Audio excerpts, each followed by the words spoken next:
America ও ইরানের মধ্যে দীর্ঘদিন ধরে চলা বিরোধ ও আলোচনা এখন বেশ জটিল মোড়ে এসে দাঁড়িয়েছে। হোয়াইট হাউসের শীর্ষ কর্মকর্তা স্টিভেন মিলার দাবি করেছেন, চলমান আলোচনায় ইরান আমেরিকার কাছে নজিরবিহীন কিছু বিষয়ে ছাড় দিয়েছে। আমেরিকা এটাকে তাদের একটি বড় জয় হিসেবে দেখলেও দুই দেশের মধ্যে চূড়ান্ত কোনো চুক্তি হওয়ার পথে এখনও অমীমাংসিত বিষয় রয়ে গেছে। হোয়াইট হাউসের deputy chief of staff Steven মিলারের দাবি, কূটনৈতিক আলোচনায় যুক্তরাষ্ট্রের কাছে ইরান নজিরবিহীন নতি স্বীকার করেছে।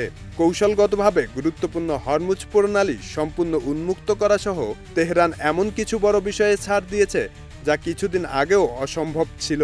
তবে চূড়ান্ত সিদ্ধান্ত এককভাবে প্রেসিডেন্ট ডোনাল্ড ট্রাম্পের হাতে এবং চুক্তি সম্পূর্ণ না হওয়া পর্যন্ত কোনো কিছুই চূড়ান্ত নয় বলে তিনি জানান।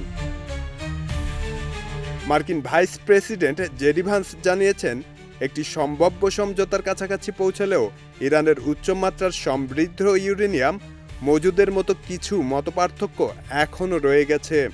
60 দিনের যুদ্ধবিরতি বাড়ানো, হরমুজ প্রণালী খুলে দেওয়া এবং পারমাণবিক কর্মসূচি নিয়ে নতুন দফায় আলোচনা এই চুক্তির অন্তর্ভুক্ত হতে পারে। এদিকে ইরানের ইসলামিক রেজিস্ট্যান্সের মুখপাত্র জানিয়েছে, ইরান অস্ত্র সমর্পণ করবে না। যুক্তরাষ্ট্রের দখলদারিত্ব শেষ না হওয়া পর্যন্ত প্রতিরোধ ও আত্মত্যাগ অব্যাহত রাখবে। জাতি তখনই নিরাপদ থাকে যখন তার রক্ষক থাকে, শহীদদের রক্ত থাকে এবং ত্যাগে প্রস্তুত মানুষ থাকে।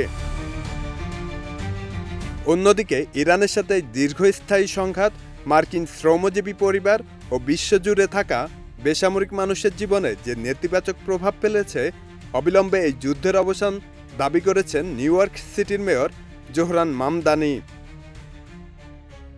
শব্দনীল, দেশ রূপান্তর।